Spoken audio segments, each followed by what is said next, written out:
सबसे पहले ग्वालियर के थाटीपुर इलाके में एक खबर हमको सामने आई है। एक शादी समारोह में हर्ष फायरिंग का वीडियो सोशल मीडिया पर वायरल हो रहा है, जो इसी इलाके का बताया जाता है। भैया का आलम दो। ये वीडियो वायरल है जिसमें कुछ युवक राइफल से हर्ष फायर करते दिख रहे हैं। फायरिंग के बाद लोग चौंक गए। पुलिस ने इस वीडियो के आधार पर चेकिंग शुरू कर दी है। एएसपी क्राइम राजेश दंडोतिया का यह कहना है कि वीडियो में गोलियां चलाने वाले बदमाशों की पहचान के बाद इन पर कार्रवाई होगी। पिछले कुछ दिनों में ग्वालियर चंबल इलाके में हर्ष फायरिंग में कई मामले सामने आए हैं। पूरे प्रदेश में हर्ष फायरिंग के सबसे ज्यादा केस ग्वालियर चंबल संभाग में ही मिलते हैं। भिंड, मुरैना और ग्वालियर से खास तौर पर इनके मामले सामने आते हैं जब लोग हर्ष फायर करते हैं। हर साल 15 से 20 लोग हर्ष फायरिंग के चलते जख्मी हो जाते हैं। कभी कभी हर्ष फायरिंग में लोगों की मौत भी हुई है। इसके बावजूद ये हर्ष फायरिंग रुकती नहीं है। ये तस्वीरें आप देख रहे हैं ग्वालियर के थाटीपुर में एक विवाह समारोह में अचानक से कुछ युवकों ने हर्ष फायर किया है। ये वीडियो बन चुका है, वीडियो वायरल हो चुका है। इस वीडियो के आधार के ऊपर अब इन पर एक्शन किया जाएगा, कार्रवाई की जाएगी, एसपी का कहना है। भैया का आलम दो। तो किसी खुशी के अवसर पर बंदूकें हवा में लहराते हुए बंदूकों से फायर, हर्ष फायर। कई केस इसमें अब तक सामने आ चुके हैं।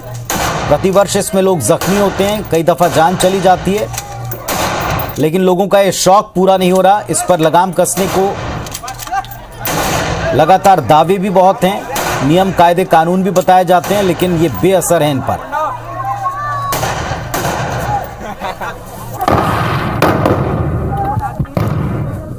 भैया का आलम दो।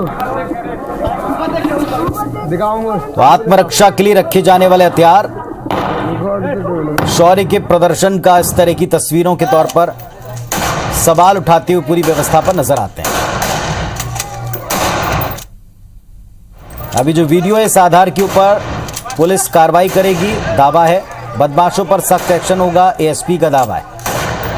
ये तस्वीरें आप देख पा रहे हैं। एक वीडियो सामने आया ग्वालियर में थाटीपुर इलाके में एक शादी समारोह के दौरान का वीडियो बताया जाता है। भैया का आलम दो। दिखाऊंगा। मुझे दिखाओ।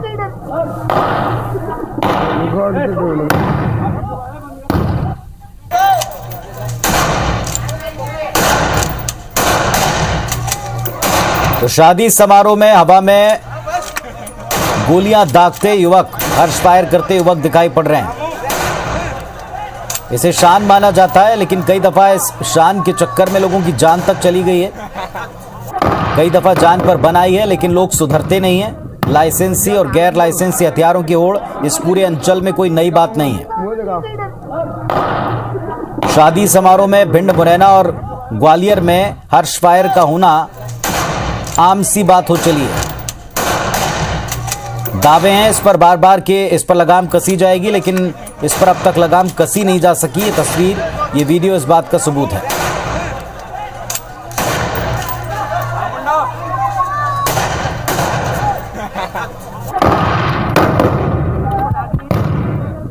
भैया का आलम दो। दिखाऊंगा। तस्वीर आपको दिखा रहे हैं। 8 जिले हैं पूरे अंचल के जहां लगातार इस तरह के मामले सामने आते हैं। 15 से 20 लोग हैं जो इस तस्वीर में भी, इस वीडियो में भी हर्ष फायर करते हुए दिख रहे हैं।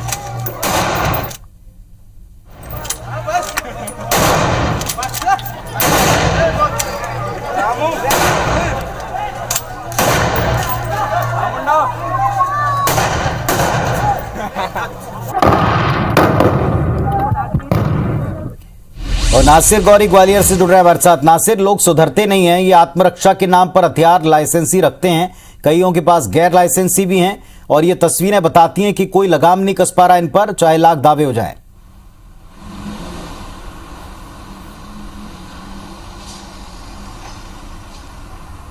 बिल्कुल जाहिर सी बात है, क्योंकि हम देख रहे हैं लगातार इस तरह की घटनाएं सामने आ रही हैं कि हर फायरिंग में लोग घायल हो रहे हैं, किसी को अपनी जान भी देना पड़ रही है। लेकिन सवाल इस बात का है कि ये कई कारण बता के बंदूक का लाइसेंस तो ले लेते हैं, साथ ही नेताओं से अप्रोच लगाकर अपना लाइसेंस बनवा लेते हैं, लेकिन ग्वालियर चंबल संभाग में हर बार इस तरह की घटनाएं सामने आ रही है जहां पर हर्ष फायरिंग हो रही है, चाहे शादी समारोह हो या फिर बर्थडे का आयोजन हो या फिर कोई पॉलिटिकल कार्यक्रम भी हो, तो वहां पर हर्ष फायरिंग की घटनाएं सामने आ रही है। लेकिन बावजूद इसके जबकि जो जिला प्रशासन है, पुलिस प्रशासन है, लाख दावे कर रहा है कि उन जिन लोगों के नाम सामने आएंगे उनके ऊपर कार्रवाई की जाएगी, उनके बंदूक का लाइसेंस है उन्हें निरस्त किया जाएगा, सस्पेंड कर दिया जाएगा।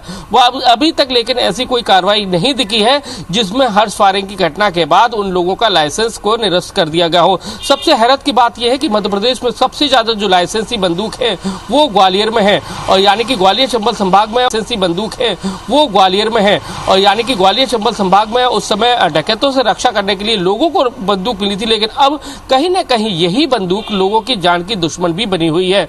इस पर सवाल बार बार खड़े हो रहे हैं और उस पर पुलिस और प्रशासन के लोग जवाब यही दे रहे हैं कि कार्रवाई कर रहे हैं, ऐसे लोगों को चिन्हित कर रहे हैं जो लोगों में अपना खौफ पैदा करने के लिए इस तरह की फायरिंग कर रहे हैं, हर्ष फायरिंग कर रहे हैं। लेकिन सवाल यह है कि लोगों की जिंदगी को ये लगातार बार बार खतरे में डाल रहे हैं। चलिए देखते हैं कि इस दावे पर अब क्या एक्शन होता है, क्योंकि वीडियो तो सामने आ चुका है और इस वीडियो के बाद भी दावा है। शुक्रिया आपका नासिर इस जानकारी के लिए। तो हर्ष फायर की तस्वीरें आपने देखी, ये हर्ष फायर हुआ शादी समारोह में।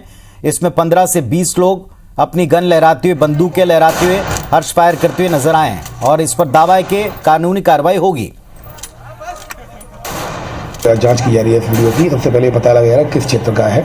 उसमें कुछ लड़के युवक शादी समारोह के समय फायरिंग करते हुए दिखाई दे रहे हैं। अब सबसे पहले हम ये पता लगाएंगे कि ये ग्वालियर का है, ग्वालियर में भी किस थाना क्षेत्र का है और फिर थाना क्षेत्र में किस मैरिज गार्डन या किसी मोहल्ले का है, और उसको आइडेंटिफाइड करके उनके आरोपियों के खिलाफ कड़ी वैधानिक कार्रवाई सुनिश्चित की। वैसे ऐसा पहली बार नहीं हो रहा जब ग्वालियर चंबल में हर्ष फायरिंग का कोई वीडियो सामने आया। इसके पहले भी कई बार हर्ष फायरिंग के मामले सामने आ चुके हैं। गनवीरों की करतूतें किस कदर भारी पड़ी हैं, देखिए जरा।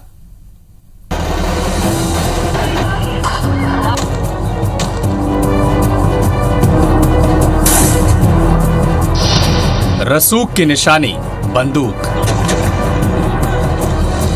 पावर की निशानी बंदूक, हर्ष फायरिंग की शोबाजी, बन रही जी का जंजाल, क्यों नहीं मान रहे गनवीर। एक वक्त था जब चंबल के बीहड़ों में खूंखार डाकुओं का खौफ हुआ करता था। उनके आतंक से बचने के लिए लोगों ने हथियार, खास तौर से बंदूक रखना शुरू कर दिया था।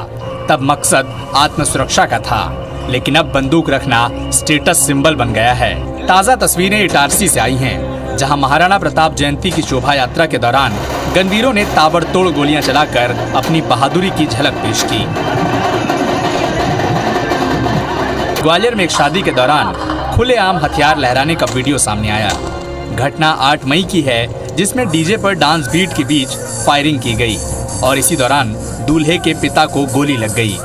दूल्हा और दूल्हे का पिता फलदान लेके जा रहे थे, तो वहाँ पर हर्ष फायरिंग की घटना हुई और दूल्हे के पिता को गोली लगी थी। इसमें ऑलरेडी केस रजिस्टर्ड कर लिया गया। आईपीसी सेक्शन 337 के तहत उटिला थाने में केस रजिस्टर्ड किया जाकर उसकी इन्वेस्टिगेशन की जा रही है। पारिवारिक मामला होने से इन्वेस्टिगेशन में वो लोग सहयोग भी नहीं कर रहे हैं अभी फिलहाल, लेकिन हम इसका पूरा पता लगा रहे हैं। आइए आपको बताते हैं कि इससे पहले कब कब हर्ष फायरिंग के मामले सामने आए हैं। नवंबर 2021 में भिंड में दूल्हे ने फायरिंग की। जनवरी 2022 में मुरैना में एक की मौत भी हुई थी। 5 फरवरी 2022 को ग्वालियर में दूल्हा दुल्हन ने फायरिंग की। 23 अप्रैल 2022 को मुरैना में दुल्हन के चाचा की मौत। 30 अप्रैल 2022 को मुरैना का वीडियो वायरल हुआ था। 9 मई 2022 को दमोह में दुल्हन की मां को गोली लग गई थी। 9 मई 2022 को इटारसी में जुलूस में फायरिंग। 8 मई 2022 को ग्वालियर में शादी में फायरिंग में दूल्हे के पिता को गोली लग गई। खास बात यह है कि हर्ष फायरिंग के ज्यादातर मामले ग्वालियर चंबल संभाग से ही आते हैं। इसकी वजह है इलाके में सबसे ज्यादा लाइसेंसी हथियारों का होना, जिसकी ज्यादातर सिफारिशें नेता ही करते हैं। शादियों में विशेषकर वो स्वाभिमान का विषय बना लिया जाता है और फायरिंग इस प्रकार से होती है जिस प्रकार से युद्ध में होती है। यदि कोई 10 फायर करता है एक बंदा हर्ष फायर, तो सामने वाला 20 फायर करता है अपनी स्वाभिमान को ऊपर रखने के लिए। सामाजिक स्तर पर इसके बारे में जागरूकता होनी चाहिए और कानून तो है, उसका कड़ाई से पालन किया जाना चाहिए। मेरे ख्याल से कुछ कायम भी होते हैं, कायमी भी होती हैं, पर ये बात भी सही है कि थोड़ा इसमें सामाजिक स्तर पे इसमें जागरूकता लाने की ज़रूरत है। वो सुरक्षित नहीं है। चंबल में ऐसा कोई दिन नहीं गुजरता जब हर्ष फायरिंग कर नियमों की धज्जियां न उड़ाई जाती हो। इसके बाद भी प्रशासनिक और पुलिस स्तर पर सख्त कार्रवाई नहीं हो पा रही है। अगर जल्द ही इस पर नकेल नहीं कसी गई तो यूं ही लोग अपनी खुशियों में हर्ष फायर कर दूसरों की जान जोखिम में डालते रहेंगे। नासिर गौरी, IBC 24 ग्वालियर।